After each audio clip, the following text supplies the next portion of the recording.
والسلام على مظهر جمال وعلى أصحابه وآله أما بعد فأعوذ بالله من الشيطان الرجيم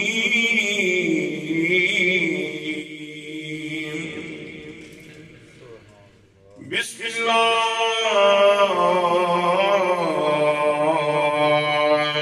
الرحمن الرحيم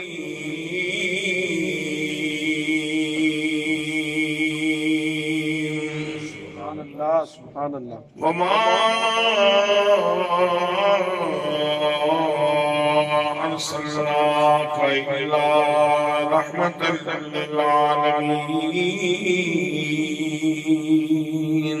سبحان اللہ صدق الله مولانا العظيم وصدق رسوله النبي الكريم الأمين الرؤوف الرحيم الصلاة والسلام عليك يا سيدي يا رسول الله وعلى آلك وأصحابك يا سيدي يا حبيب الله میری عمر مدینے دیکھ بیانی میری عمر مدینے دیکھ بیانی تصویر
میں ٹوٹ کے عید منائی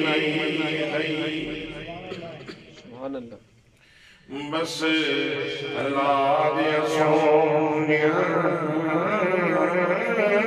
محبوبہ تیری بات سنانے گزر گئی میری عمر مدینے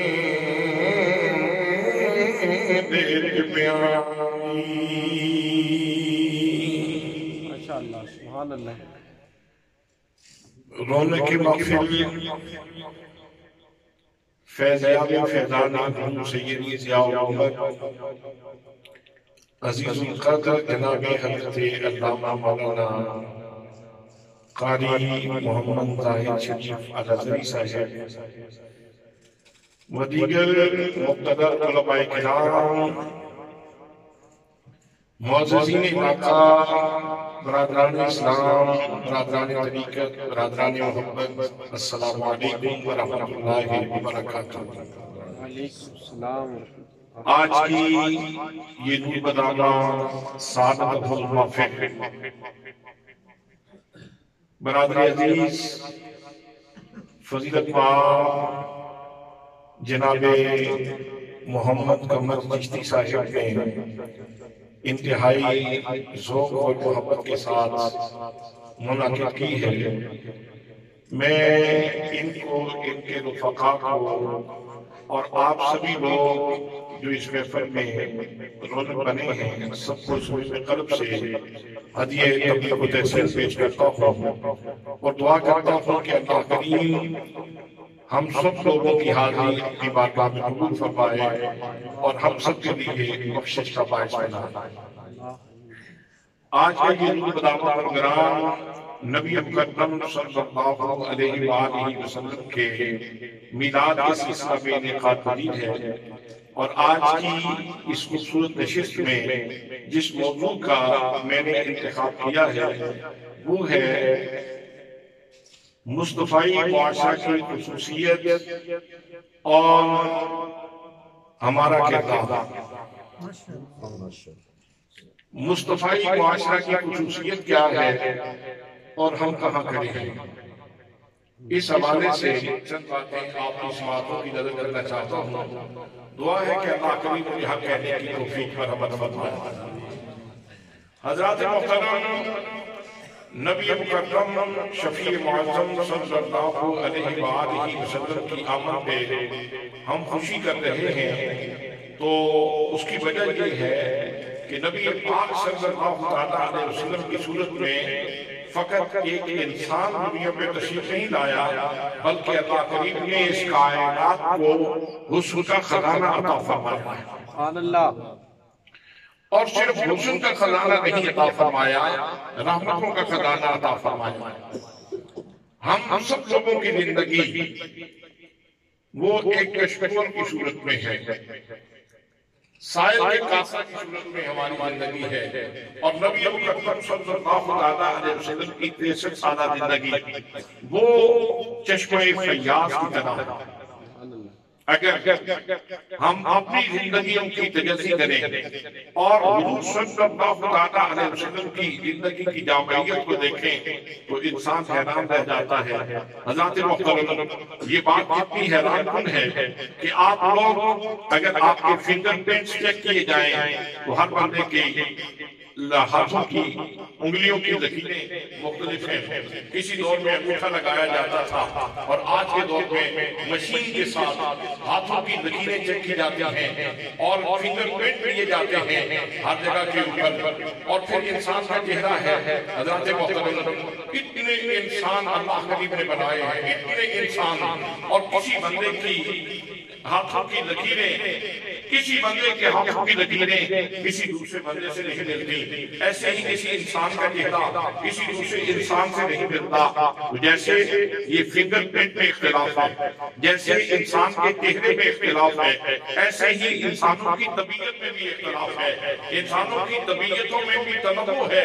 اور اللہ کریم ہم سب انسانوں کو ارشاد فرما رہا ہے، لَقَدْ كَانَ لَكُمْ فِي رَسُولِ اللَّهِ أُسْوَةٌ حَسَنَةٌ، فرمایا تم جیسا بھی مزاج رکھتے ہو، تمہاری جیسی بھی ایمان ہو، تمہاری جیسی بھی طلب ہو، تمہاری جیسی بھی آرزو ہو، اور تم جس مزاج کے بھی انسان ہو، میرے نبی کی زندگی میں تمہارے لیے بہترین نمونہ ہے۔ سبحان اللہ۔ میرے نبی صلی اللہ علیہ وسلم کی زندگی میں تمہارے لیے بہترین نمونہ ہے۔ حضرات محترم، دنیا کا کوئی انسان یہ نہیں کہہ سکتا کہ میں گیا تو تھا اس چشمہ فیاض کی طرف لیکن مجھے خیرات نہیں مل سکی، میرا دامن خالی رہا، مجھے خیرات نہ مل سکی اور میری نشگی دور نہ ہوئی۔ حضرات محترم، ایسا نہیں ہے۔ اللہ کریم نے حضور صلی اللہ علیہ وسلم کے 63 سالوں کو اتنا جامع بنا دیا ہے، 63 سال اتنے جامع ہیں کہ اربوں خلقوں انسانوں کی زندگیوں کو حسن سے بھر دیں تو پھر بھی اس چشمہ فیاض میں کمی نہیں آتی، سبحان اللہ۔ پھر بھی اس چشمہ فیاض میں کبھی نہیں آتی۔ حضرات محترم، حضور صلی اللہ علیہ وسلم کی ذات گرامی سے جن لوگوں نے استفادہ کیا ہے وہ زمانے کے بے مثال لوگ ٹھہرے ہیں۔ حضرات محترم، یاد رکھیے کسی بھی معاشرے میں 3 طرح کے لوگ پائے جاتے ہیں، 3 طرح کے لوگ کسی بھی معاشرے میں پائے جاتے ہیں۔ ایک قسم کے لوگ وہ ہیں جو ہمیشہ اپنا حق مانگتے ہیں، ہمیشہ اپنا حق مانگتے ہیں کہ مجھے فلاں چیز نہیں ملی، مجھے فلاں چیز ملنی چاہیے تھی، میرا فلاں حق تھا، میرا فلاں حق تھا۔ کچھ لوگ وہ ہیں جو ہمیشہ حق مانگتے ہیں۔ اور حضرات محترم، آج اتنی مناسبت ہے کہ مجھے حق کی بات کرتے ہوئے یہاں حق مالکی میں یہ بات کہنے کا موقع ملا ہے۔ سبحان اللہ۔ کچھ لوگ وہ ہوتے ہیں جو حق کا مطالبہ تو کرتے ہیں لیکن اپنے فرائض کی طرف توجہ نہیں دیتے۔ حضرات محترم، وہ کسی بھی معاشرے کے سطحی قسم کے لوگ ہوتے ہیں، گھٹیا قسم کے لوگ ہوتے ہیں۔ جس معاشرے میں حق مانگنے والے لوگ تو ہوں لیکن اپنے فرائض ادا کرنے والے لوگ نہ ہوں تو وہ لوگ اس سوسائٹی کے لیے بوجھ لوگ ہوتے ہیں، وہ گھٹیا لوگ ہوتے ہیں۔ حضرات محترم، وہ معاشرہ سطحی معاشرہ ہوتا ہے۔ اور دوسری قسم کے لوگ وہ ہوتے ہیں جو اپنے فرائض کو ادا کرتے ہیں۔ جس سوسائٹی میں، جس معاشرے میں حق ادا کرنے والے، اپنے فرائض ادا کرنے والے لوگ زیادہ ہوں، وہ معاشرہ متوازن معاشرہ ہوتا ہے، وہ معاشرہ متوازن معاشرہ ہوتا ہے، معتدل معاشرہ ہوتا ہے۔ حضرات محترم، تیسری قسم کے لوگ وہ ہیں جو ایثار پیشہ ہوتے ہیں، جو لوگوں کے لیے قربانی دیتے ہیں، جو اپنے پیٹ کے بارے میں کم سوچتے ہیں اور لوگوں کا بھلا سوچتے ہیں، لوگوں کے راستوں سے کانٹے اٹھاتے ہیں، لوگوں کے لیے چراغاں کرتے ہیں، لوگوں کے لیے خیر کا پیغام بنتے ہیں۔ حضرات محترم، جس سوسائٹی میں اور جس معاشرے میں یہ لوگ زیادہ پائے جاتے ہیں وہ معاشرہ خوبصورت ترین معاشرہ ہوتا ہے، وہ اعلیٰ ترین معاشرہ ہوتا ہے، وہ مفید ترین معاشرہ ہوتا ہے، وہ آئیڈیل قسم کا معاشرہ ہوتا ہے، وہ ماڈرن قسم کا معاشرہ ہوتا ہے۔ آئیے دیکھتے ہیں کہ حضور صلی اللہ علیہ وسلم جب تشریف لائے تھے تو زمانے کی کیفیت اس وقت کیا تھی، اور جس سوسائٹی میں میرے آقا کریم صلی اللہ علیہ وسلم نے قدوم محمد قدوم فرمایا، جس دھرتی میں میرے آقا نے قدم رکھا، پھر اس کے حالات کیسے بدل گئے۔ سبحان اللہ۔ حضرات محترم، وہاں پر چھوٹی چھوٹی باتوں کے اوپر لوگ جھگڑتے تھے اور خون ہو جاتے تھے، قتل و غارت ہوتی تھی، لوگوں کی جانیں ضائع ہو جاتی تھی۔ لیکن جب نبی کریم صلی اللہ علیہ وسلم تشریف لائے تو حضرات محترم، میرے آقا نے جو لوگ تیار کیے وہ ایسے لوگ تیار کیے ہیں کہ پھر زمانہ تو زمانہ ہے، اللہ کی مخلوق تو اللہ کی مخلوق ہے، خود خالق کائنات ان کی حسین رویوں کی باتیں کرتا ہے۔ سبحان اللہ۔ ان کے رویے کے حسن کی باتیں خود خالق کائنات فرماتا ہے. جب حضرت بلال رضی اللہ تعالیٰ عنہ کو حضرت صدیق اکبر رضی اللہ تعالیٰ عنہ آزاد کر رہے تھے کہ بلال تم روزانہ ہی اللہ کے نام پہ مار کھاتے ہو، میں تمہیں آزاد کرتا ہوں. حضرت محترم جناب صدیق اکبر رضی اللہ تعالیٰ عنہ نے بلال کو آزاد کر دیا. سوسائٹی میں بات ہونے لگی. یقیناً صدیق بڑا زیرک آدمی ہے، بڑا دانا آدمی ہے، بڑا سیانہ آدمی ہے. بلال کا کوئی احسان ہوگا جس کا بدلہ چکایا گیا ہے. جب معاشرے میں باتیں ہونے لگی تو اللہ کریم نے خود ارشاد فرمایا وَسَيُجَنَّبُهَا الْأَتْقَى الَّذِي يُؤْتِي مَالَهُ يَتَزَكَّى وَمَا لِأَحَدٍ عِندَهُ مِن نِّعْمَةٍ تُجْزَىٰ إِلَّا ابْتِغَاءَ وَجْهِ رَبِّهِ الْأَعْلَىٰ وَلَسَوْفَ يَرْضَىٰ. ہمیں لوگوں یہ جو میرا صدیق ہے ہم اس کو دوزخ کی آگ سے بہت دور رکھیں گے، اس لیے کہ یہ اتقیٰ ہے، یہ بہت زیادہ تقویٰ والا ہے، یہ مجھ سے ڈرنے والا ہے. اور اس کے اوپر کسی کا احسان نہیں تھا کہ جس کی جزا دے رہا ہو، بلکہ صدیق یہ بلال کے ساتھ جو حسن سلوک کر رہا ہے یہ اس لیے کر رہا ہے کہ یہ میری رضا چاہتا ہے، یہ میری رضا چاہتا ہے، یہ میری رضا میں گم ہے، یہ میری مشیت کا طرفدار ہے، یہ میری مشیت کا خاص کار ہے. حضرات محترم حضور صلی اللہ علیہ وسلم نے وہ لوگ تیار کیے ہیں جو اپنا مال دے دیتے ہیں اور غلامی کی زنجیروں میں جکڑے ہوئے لوگوں کو آزاد کر دیتے ہیں تاکہ وہ آزاد خطوں میں زندگی گزاریں. حضرات محترم ہر دور میں پیسے کے ساتھ، دولت کے ساتھ، دھن کے ساتھ انسان کو ایک قلبی تعلق رہا ہے. آج ہی صرف لوگ پیسے کی طلب میں مارے نہیں پھر رہے، حضرات یہاں دور میں طلب رہی ہے، لیکن حضور صلی اللہ علیہ وسلم نے وہ انقلاب برپا کیا ہے کہ آپ نے پیسے کی قدر کم کر دی اور انسان کی قدر زیادہ کر دی. سبحان اللہ. پیسے کی قدر کم کرتی ہے، ہرس انسان کے سینے سے نکالتی ہے اور ہرس کی جگہ پہ اللہ کی رضا کا نور ڈال دیا ہے. حضرات محترم آئیے پھر دیکھیے حضور صلی اللہ علیہ وسلم کے تربیت یافتہ لوگوں میں کچھ وہ لوگ بھی ہیں جن کے دروازے پہ دستک ہوتی ہے، دروازے پہ دستک ہوتی ہے اور آ کے کہنے والا کہتا ہے مسکین ہوں، اتنے دنوں سے کھانا نہیں کھایا، مہربانی کریں میری جھولی بھر دیں. تو افطاری کا وقت تھا، کچھ اندوختہ وہ جو تیار کیا ہوا تھا افطاری کرنے کے لیے حضرت علی المرتضیٰ نے کہا، جناب سیدہ فاطمہ زہرا نے کہا کہ فضا اٹھاؤ، یہ بیچارہ حضرت کتنے دنوں کا بھوکا ہے، اس کو دے دو، ہم پانی سے روزہ افطار کر لیں گے، ہم پانی سے روزہ افطار کر لیں گے. حضرات محترم وہ جتنی بھی چیز تھی جو کچھ تیار تھا افطاری کے لیے وہ اٹھا کے اس کی جھولی میں ڈال دیا، اس کو پیش کر دیا کہ تم لے جاؤ، تمہاری زندگی کا سامان ہو جائے، ہم بھوک برداشت کر لیں گے، ہم فاقہ برداشت کر لیں گے، تم جا کے اپنی جان کو تسکین دے لو. دوسرا دن آیا، دروازے پہ پھر دستک ہوتی ہے اور آ کے کہنے والا یہ کہہ رہا ہے یتیم ہوں اور تمہارے دروازے پہ آیا ہوں، جس دروازے سے کبھی کوئی خالی نہیں لوٹا، خیرات عطا فرماؤ گے، مجھے کچھ دو گے؟ تو حضرت علی المرتضیٰ نے پھر کہا، فرمایا فضا اٹھاؤ اور جو کچھ افطاری کے لیے تیار ہے وہ اٹھا کے اس کو دے دو، ہم پانی سے روزہ افطار کر لیں گے. حضرات باتیں کرنا بہت آسان ہے اور کام کرنا بڑا مشکل ہے. وہ سارے کا سارا اٹھا کے اس کو پیش کر دیا. سارا دن گزر گیا، حضرات رات گزر گئی، اگلا دن آیا، پھر دروازے پہ دستک ہوئی، افطاری کا جو سامان تیار کیا ہوا تھا، آگے کہنے والا کہتا ہے کہتے تھا ابھی آزاد ہوا ہوں، مہربانی کرو، اتنے دنوں سے بھوکا ہوں، کچھ کھایا پیا نہیں، مہربانی کرو مجھے کچھ عطا فرما دو. تو فرمایا جو کچھ گھر میں پڑا ہے، جو کچھ افطاری کے لیے تیار کیا ہے وہ اٹھا کے اس کو دے دیا جائے. اٹھایا گیا, اس کو دے دیا گیا.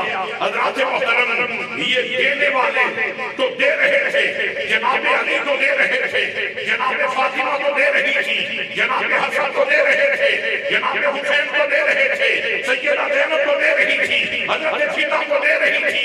دیکھنے والا دیکھ رہا تھا. حضرت محترم اس نے ارشاد فرمایا وَيُطْعِمُونَ الطَّعَامَ عَلَىٰ حُبِّهِ مِسْكِينًا وَيَتِيمًا وَأَسِيرًا. فرمایا لوگوں, یہ جنہوں نے مسکین کو نواز دیا ہے, جنہوں نے یتیم کو نواز دیا ہے, جنہوں نے قیدی کو نواز دیا ہے, لوگوں سن لو, یہ نام کے لیے کام نہیں کر رہے, یہ نبوت کے لیے کام نہیں کر رہے, یہ نمائش کے لیے کام نہیں کر رہے, یہ لوگوں کو دکھلانے کے لیے کام نہیں کر رہے, یہ میری محبت میں ڈوب کے مسکینوں کی جھولیاں مار رہے ہیں. سبحان اللہ. نعرہ تکبیر, نعرہ رسالت, نعرہ تحقیق, نعرہ حیدری, علماء اہل سنت.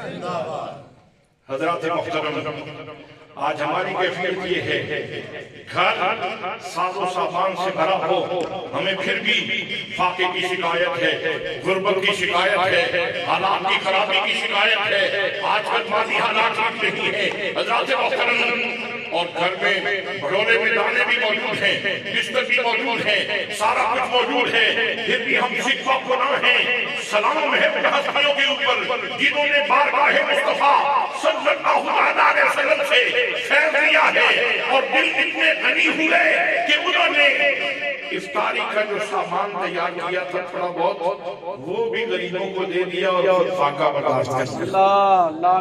حضرات محترم, یہ اس معاشرے کے خوبصورت ترین لوگ تھے, اور پھر اللہ کریم ان کی تحسین فرما رہا ہے, ان کو داد دے رہا ہے. انہیں یہ کہنے کی ضرورت نہیں کہ ہمیں ماننے کے لیے ہاتھ اٹھاؤ, ہمیں ماننے کے لیے زمانہ نعرے لگائے. حضرات محترم, وہ زمانے کے لیے کل ہی نہیں رہے تھے, وہ نمود کے لیے کل ہی نہیں رہے تھے, وہ نمائش کے لیے کل ہی نہیں رہے تھے, وہ اللہ کی رضا کے لیے کر رہے تھے. اور اللہ فرماتا ہے, میں علیم بذات صدور ہوں, سینوں کے رازوں کو جاننے والا ہوں. میں دیکھ رہا ہوں کہ میری محبت میں ڈوب کے انہوں نے یہ کام کیا. سبحان اللہ. میری محبت میں ڈوب کے انہوں نے یہ کام کیا ہے. حضرات محترم, اور پھر ایک اور بات, جو ان کا نیریٹو تھا, جو ان کا انڈیا تھا, جو ان کا بیانیہ تھا, اللہ نے وہ بھی قرآن کی دینت بنایا, وہ بھی قرآن کی دینت بنایا. فرمایا جب وہ کھلاتے ہیں, جب وہ مسکینوں کو کھانا کھلاتے ہیں, جب وہ کسی غریب کی جھولی بھرتے ہیں, تو ان کا انڈیا کیا ہوتا ہے, ان کی نیت کیا ہوتی ہے. وہ فرماتے ہیں انما نطعمکم لوجہ اللہ لا نرید منکم جزاء ولا شکورا. جب کسی بھوکے کا پیٹ پالتے ہیں, جب کسی کو کھانا کھلاتے ہیں, تو کھانا کھلانے کے بعد اسے کہتے ہیں میاں ہم کوئی نیکی تجھ سے نہیں چاہتا, ہم تجھ سے کوئی نیکی نہیں چاہتے, بولے ہم تجھ سے کوئی نیکی نہیں چاہتا. انما نطعمکم لوجہ اللہ, ہم تو لوجہ اللہ کھلاتے ہیں, اللہ کے لیے کھلاتے ہیں. لا نرید منکم جزاء, ہم سے کوئی جزا نہیں چاہتے. ولا شکورا, اور مہربانی کرنا, ذرا زبان بند رکھنا, شکریہ بھی نہ بولنا. ہم تیری زبان سے شکریہ بھی نہیں سننا چاہتے, ہم جو کچھ سننا چاہتے ہیں اپنے مالک کی زبان سے سننا چاہتے ہیں, اس کی زبان قدرت سے سننا چاہتے ہیں. اور ہم یہ چاہتے ہیں کہ جب ہماری آنکھیں بند ہوں تو ہمارا مالک کہے کہ میرے بندو میں تم سے راضی ہو گیا ہوں. حضرات محترم, کیا مثالی لوگ میرے آقا کریم صلی اللہ علیہ وسلم نے تیار کیے تھے. لوگوں, اللہ کریم ان کے بارے میں ارشاد فرماتا ہے, وہ جب کسی کی جھولی بھرتے ہیں تو وہ کس کے لیے کرتے ہیں, اللہ کی رضا, اللہ کی رضا کے لوجہ اللہ ہے. آج ہم کسی کو 10 روپے دے دیں, پھر انتظار کرتے ہیں شکریہ کے لیے, اس کی زبان ہلی ہے کہ نہیں, اس نے شکریہ کے لفظ بولے کہ نہیں بولے. حضرات محترم, وہ کتنے مستغنی لوگ ہیں, وہ کتنے غنا کے بادشاہ لوگ ہیں، وہ کتنے دل کے جواب لوگ ہیں کہ جو سائل کی جھولی بھی بھر دیتے ہیں، اس کی پیٹ کی تسکین کا سامان بھی کر دیتے ہیں، اور پھر کہتے ہیں شکریہ کا لفظ نہ بولنا۔ اللہ اکبر، شکریہ کا لفظ نہ بولنا۔ ہم شکریہ کے لیے یہ کام نہیں کر رہے، ہم اپنے مالک کی رضا کے لیے یہ کام کر رہے ہیں۔ حضرات محترم، اس کی وجہ یہ ہے کہ آمنہ کے لال نے کثرت سے یہ سبق دیا تھا کہ کسی مسلمان بھائی کا نفع کرو گے تو اس سے اللہ راضی ہو جائے گا۔ کسی کے راستے سے، یہ میرے آقا کی حدیث پاک ہے، ہمارے راستے سے کانٹا اٹھانے والا اس کو اللہ غریب صدقے کا ثواب عطا فرمائے۔ سبحان اللہ۔ کسان یہ بڑا سخی ہے، یہ اللہ کی معرفت کے بڑا قریب ہوتا ہے، یہ اللہ کے کل کی منزلیں بڑی جلدی طے کر لیتا ہے۔ کسان اس لیے کہ یہ سخی ہوتا ہے، اس کے کھیت سے چونٹیاں بھی کھاتا ہے، سبحان اللہ۔ اس کے کھیت سے چڑیاں بھی کھاتی ہیں، اور حضرات محترم وہ مالک اتنا قریب ہے کہ آپ کے کھیت سے اگر ایک چونٹی دانہ لے کے جاتی ہے تو آپ کے نامہ اعمال میں صدقہ لکھا جاتا ہے۔ اگر ایک چڑیا دانہ لے کر کے جاتی ہے تو آپ کے نامہ اعمال میں صدقے کا ثواب لکھا جاتا ہے۔ وہ رب اتنا قریب ہے، اگر کسی کی فصل سے کوئی چارہ کاٹ کے لے جاتا ہے چوری چھپے، حضرات چور تو چور ہے، اس نے تو اپنا کردار داغدار کیا ہے، لیکن جس کی چوری ہوئی ہے، جس کا چارہ کاٹا گیا ہے، میرے آقا کریم صلی اللہ علیہ وسلم کی حدیث پاک ہے، اس کو اللہ کریم صدقے کا ثواب عطا فرماتا ہے۔ اس لیے یہ چھوٹے چھوٹے نقصانات کے اوپر برہم نہ ہو جایا کرو اور فوراً بندوقیں نہ نکال دیا کرو، تمہارا ضائع نہیں ہوا۔ اگر کسی نے چارہ کاٹ دیا ہے تو وہ تمہیں صدقے کا ثواب مل گیا ہے، اللہ کی جناب میں تمہارا جمع ہو گیا ہے۔ حضرات محترم، میرے آقا نے انسانیت کی بھلائی کا سبق دیا ہے۔ آئیے قرآن مقدس کی ایک آیت آپ کی خدمت میں پیش کرنا چاہتا ہوں۔ اللہ قریب نے ارشاد فرمایا،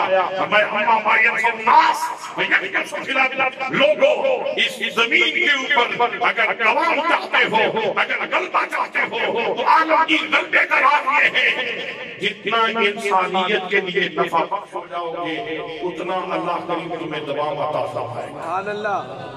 یہاں مجھے ایک واقعہ یاد آ رہا ہے، میرے بزرگ گرامی نبادیاس ضیاء الامت حضرت جسٹس پیر محمد کرم شاہ الازہری رحمت اللہ تعالی علیہ آپ ارشاد فرمایا کرتے تھے، اور یہ سبق آپ ہمیں دیا کرتے تھے۔ آپ فرماتے تھے کہ میں پہلی دفعہ جب انگلینڈ میں گیا، برطانیہ میں، جب پہلی دفعہ میرا جانے کا اتفاق ہوا تو وہاں مجھے ڈاکٹر حمید اللہ خان صاحب ملے۔ ڈاکٹر حمید اللہ خان صاحب یہ اپنے دور میں علم و فضل کا استعارہ سمجھے جاتے تھے، علم و فضل کا نشان سمجھے جاتے تھے، تو وہ پوری دنیا میں پھرتے رہتے تھے، لیکچر دیتے تھے، خطبات ان کے آج بھی چھپے ہوئے ملتے ہیں، اور ان کے اندر بڑی دانائی اور جی کی باتیں موجود ہیں۔ تو آپ فرماتے ہیں، میں نے کہا ڈاکٹر صاحب نمازیں ہم پڑھتے ہیں، روزے ہم رکھتے ہیں، کعبۃ اللہ میں ہم وقت چھرمٹ رہتا ہے مسلمانوں کا، طواف ہو رہا ہے، لوگ دعا بھی کرتے ہیں، لوگ حج بھی کرتے ہیں، لوگ نوافل بھی ادا کرتے ہیں، پوری دنیا کی مسجدوں میں نمازی ملتے ہیں، اور یہ لوگ کلبوں کے اندر اپنی متاع کو ضائع کرتے ہیں، اور پھر بھی ان کافروں کو ہمارے اوپر غلبہ کیوں ہے؟ ان کافروں کو، اس عالم کفر کو ہمارے اوپر غلبہ کیوں ہے؟ تو ڈاکٹر حمید اللہ خان صاحب نے جواب دیا، حضرت ضیاء الامت جسٹس پیر محمد کرم شاہ الازہری رحمۃ اللہ تعالی نے اپنے شاگردوں کو میسج دیتے ہوئے ارشاد فرماتے ہیں کہ ڈاکٹر صاحب کہنے لگے کہ نبی صاحب ہمارے سامنے ان کی صرف طلب کی زندگی ہے، ہم یہ دیکھتے ہیں کہ یہاں آ کے یہ بریانی عیاشی فحاشی کا مظاہرہ کرتے ہیں، لیکن ان کی زندگی کا ایک پہلو اور بھی ہے، ان میں بہت سارے سائنٹسٹ اور ریسرچ اسکالر ایسے موجود ہیں جو اپنے ریسرچ سینٹر میں بیٹھے ہوئے ہیں اور نئی سے نئی چیز کی، نئی سے نئی ایجاد کے لیے وہ کوشش کر رہے ہیں۔ آپ دیکھیں کہ اس وقت انسانیت کی خدمت کی جتنی چیزیں آ رہی ہیں، انسانیت کے بھلے کی آسانی کی جتنی چیزیں آ رہی ہیں، وہ ان کی طرف سے آ رہی ہیں۔ آج بھی ایسے ہی کیا؟ آج بھی آپ دیکھیں تو ایسا ہی آپ کو نظر آئے گا۔ حضرات محترم، اور چائنا والے کون ہیں؟ مسلمان تو نہیں، لیکن حرم میں آپ جائیں تو آپ تسبیح اٹھائیں گے تو تسبیح کے اوپر کون کا سٹیکر لگا ہوا ہوگا؟ میڈ ان چائنا یا میڈ ان جاپان۔ کیا جاپان میں وہ فیکٹری مسلمانوں کی ہے؟ چائنا میں وہ فیکٹری مسلمانوں کی ہے؟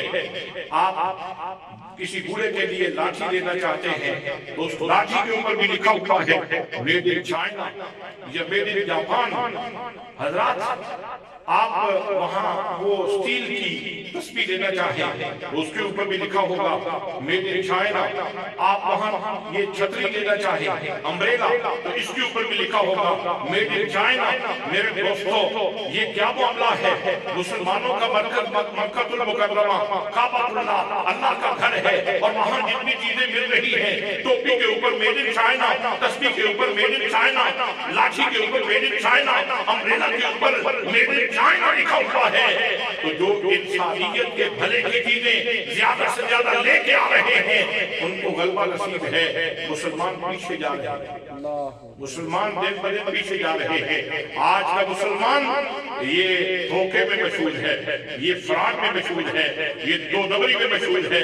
آج کا انسان، آج کا مسلمان یہ لوگوں کو ڈیسیو دینے کے لیے، لوگوں کو دھوکہ کرنے کے لیے یہ مشغول ہے، دو نمبری میں یہ مشغول ہے، ملاوٹ میں یہ مشغول ہے۔ اور جیسے جیسے ہم ان چیزوں میں جا رہے ہیں تو ہم ہر لمحہ پیچھے کی طرف جا رہے ہیں۔ جاپان اس وقت معیشت میں سب سے آگے ہے پوری دنیا میں، اکنامکلی سب سے آگے کون سا ملک ہے؟ جاپان۔ وجہ کیا ہے؟ وہ اکنامکلی اس لیے آگے ہے کہ انصاف میں وہ سب سے آگے ہے، وہ انصاف میں سب سے آگے ہے۔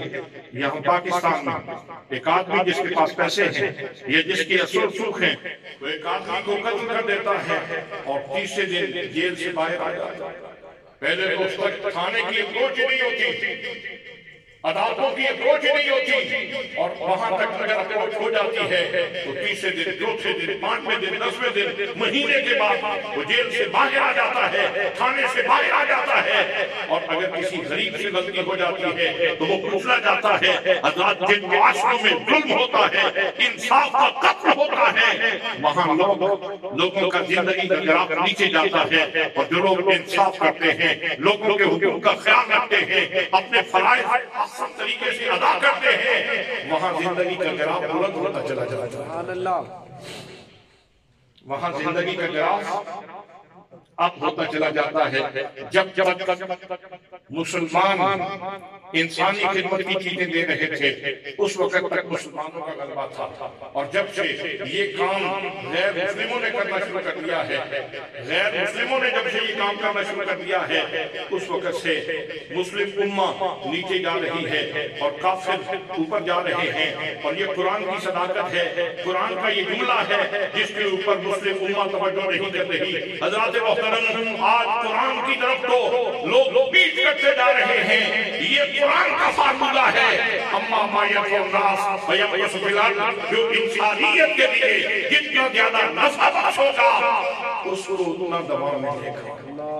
آج لوٹنے کی ضرورت ہے، آج واپس پلٹنے کی ضرورت ہے، آج قرآن کو سینے سے لگانے کی ضرورت ہے، آج قرآن کو پڑھنے کی ضرورت ہے، آج اپنے ریسرچ سینٹر میں قرآن رکھ کے اس سے استفادہ کرنے کی ضرورت ہے۔ اگر مسلمان آج بھی اس قرآن کے نور سے اپنی زندگی کو منور کرنے کی کوشش کریں اور آنے والی نسلوں کو یہ نور بطور گفٹ پیش کریں، تو ہو سکتا ہے کہ مسلم امہ کا کھویا ہوا عروج واپس آ جائے۔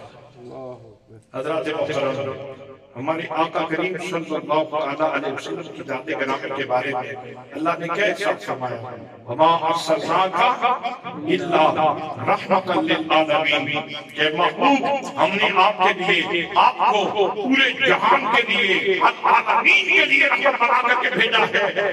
حضرات آپ جانتے ہیں کہ رحمت سے کسی کو کیا ملتا ہے اور زحمت سے کسی کو کیا ملتا ہے۔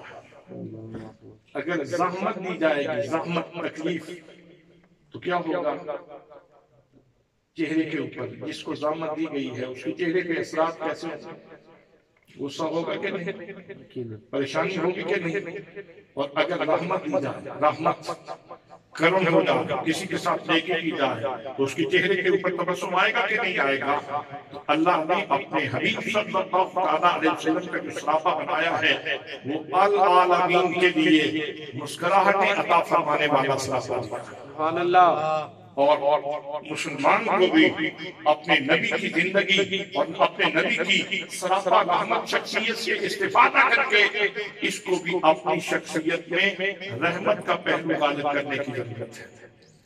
یہ فقیروں کے آستانے، وہاں آپ جاتے ہیں، لنگر سب کے لیے ہوتا ہے، سب کے لیے لنگر ہوتا ہے۔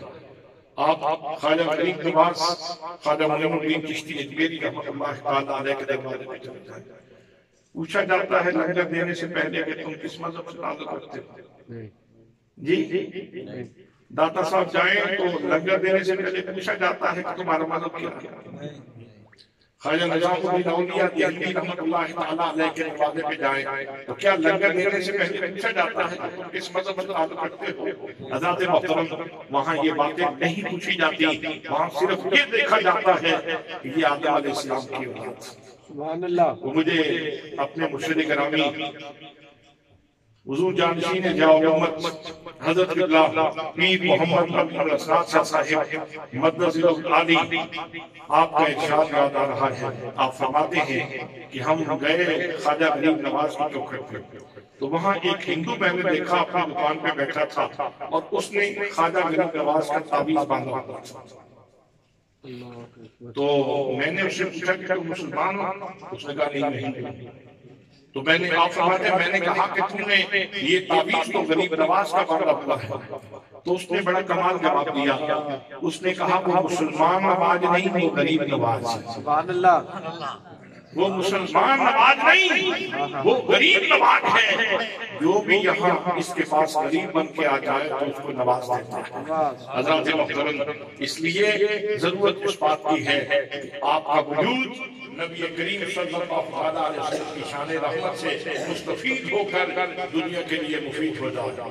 آپ اپنے ہمسائے کے لیے سراپا رحمت بن جائیں، آپ اپنے بستی کے لوگوں کے لیے سراپا رحمت بن جائیں، آپ اپنے ملک کے لیے سراپا رحمت بن جائیں، تو پھر دیکھیں جب ایک بندے کے اندر اس کی شخصیت میں یہ جذبہ پیدا ہو جائے گا تو پھر دیکھتے ہی دیکھتے بہار آ جائے گا۔ حضرت بابا فرید الدین مسعود بن شکر رحمت اللہ تعالیٰ علیہ جو ہمارے سلسلے عالیہ چشتیہ کے بادشاہ ہیں، ان کے پاس ایک بندہ آیا اور کینچی لے کے آیا اور آ کے کہنے لگا حضور یہ تحفہ میں آپ کے لیے لے کے آیا ہوں۔ تو آپ نے اسے فرمایا بابا یہ کینچی واپس لے جاؤ، آئندہ جب آؤ نا تو سوئی لے کے آنا۔ فقیر کاٹنے کا کام نہیں کرتا، فقیر تو سینے کا کام کرتا ہے۔ فقیر کاٹنے کا کام نہیں کرتا، فقیر تو سینے کا کام کرتا ہے۔ میرے دوستو، آج زبانیں چلتی ہیں لیکن کاٹنے کے لیے، آج زبانیں چلتی ہیں جھوٹ بول کر معاشرے میں فساد برپا کرنے کے لیے، آج زبانیں چلتی ہیں غیبت کرنے کے لیے، آج زبانیں چلتی ہیں لوگوں کو دھوکہ دینے کے لیے، آج ہماری زبانیں چلتی ہیں لیکن لوگوں کو نقصان پہنچانے کے لیے۔ کاش کہ ہم نبی رحمت صلی اللہ علیہ وسلم کی رحمت بھری زندگی سے مستفید ہوں اور اپنے رویے کو رحمت والا رویہ بنا دیں، نرمی والا رویہ بنا دیں اور اس کے اندر نبوی نور لے آئے۔ تو پھر دیکھیں وہ عہد ہمایوں جس میں میرے آقا کریم صلی اللہ علیہ وسلم نے نور بانٹنا شروع کیا تھا، وہ چند دن پہلے کیسے لوگ تھے اور چند دن بعد وہ لوگ تھے کہ جب زمین بھی ہلتی تھی تو درہ مار کے اس کو کہتے تھے تو کیوں ہل رہی ہے، کیا عمر تیرے اوپر انصاف نہیں کر رہا، کیا عمر تیرے اوپر انصاف نہیں کر رہا۔ حضرات محترم، تو میں خلاصے کے طور پر پھر واپس لوٹتا ہوں اور وہ چیز بطور تلخیص آپ کی خدمت میں پیش کر دیتا ہوں کہ کسی بھی معاشرے میں تین طرح کے لوگ پائے جاتے ہیں۔ جہاں حق مانگنے والے لوگ ہوں لیکن فرائض ادا نہ کریں تو وہ شدید معاشرہ ہوتا ہے، اور جہاں فرائض ادا کرنے والے لوگ ہوں وہ متوازن معاشرہ ہوتا ہے، اور جہاں ایثار پیشہ لوگ ہوں، قربانی دینے والے لوگ ہوں، وہ آئیڈیل معاشرہ ہوتا ہے، وہ خوبصورت معاشرہ ہوتا ہے۔ اور نبی کریم صلی اللہ علیہ وسلم کی تعلیمات ایسے معاشرے کے لیے ہیں۔ حضور صلی اللہ علیہ وسلم کا کون سا صحابی ہے جس میں آپ کو ایثار نظر نہیں آتا، قربانی نظر نہیں آتی، جذبہ نظر نہیں آتا، خدمت انسانیت نظر نہیں آتی؟ حضرات محترم، آپ جس ہستی کا مطالعہ کریں گے، آپ خواتین اسلام کو دیکھیں یا اسلام کے مردوں کو دیکھیں، ہر شخصیت ایسی ہے جو لوگوں کے لیے زمین کی طرح بچ جانے والی اور لوگوں کا بھلا سوچنے والی ہے۔ تو دعا ہے کہ اللہ کریم ہمیں میلاد کی صحیح برکات سے نوازے۔ آج یہ تو ہم کہتے ہیں کہ میرے نبی نے چاند توڑ دیا، لیکن یہ کیوں نہیں کہتے کہ میرے نبی نے دل بھی جوڑے تھے؟ سبحان اللہ۔ چاند توڑا تھا تو پھر جوڑ دیا تھا، لیکن اس سے زیادہ جو مشکل کام ہے وہ لوگوں کے ٹوٹے ہوئے دل جوڑنا ہے، اور میرے نبی نے ٹوٹے ہوئے دل جوڑے ہیں۔ آج ضرورت اس بات کی ہے کہ ہم ٹوٹے ہوئے دل جوڑیں اور اس ناگان کو پھر ایک دفعہ سوئے حرم لے چلیں اور اپنی زندگیوں میں انقلاب برپا کریں، اور اس مصطفی معاشرے کو ایک آئیڈیل معاشرے کے طور پہ بنائیں۔ اللہ کریم ہمیں عمل کی توفیق نصیب فرمائے۔ میں برادران محمد قمر صاحب کو ایک دفعہ پھر صمیم قلب سے ہدیہ تبریک پیش کرتا ہوں، جنہوں نے اتنی حسین نشست کا اہتمام کیا۔ اور مزے کی بات یہ ہے کہ انہوں نے یہاں یہ شادیوں کے موقع پہ بلاتے ہیں اور ان کو کئی گھنٹے، یعنی 3 گھنٹے 4 گھنٹے بیٹھنے کے بعد پھر جسم کی غذا ملتی ہے، اور انہوں نے آپ کے ساتھ مہربانی یہ کی ہے کہ کتنے گھنٹے آپ کو بٹھا کے مسلسل روح کی غذا دی ہے۔ سبحان اللہ۔ کتنے گھنٹے آپ کو بٹھا کے روح کی غذا بخشی ہے آپ کو، اور اب آپ کے جسم کی غذا بھی آ گئی ہے، اور جب یہ آ جاتی ہے تو پھر لوگوں کی طبیعت مچل جاتی ہے۔ اس لیے میں اسی پہ اختتام کرتا ہوں۔ اللہ کریم آپ سب لوگوں کا حامی و ناصر ہو، وما علیہ الا البلاغ المبین۔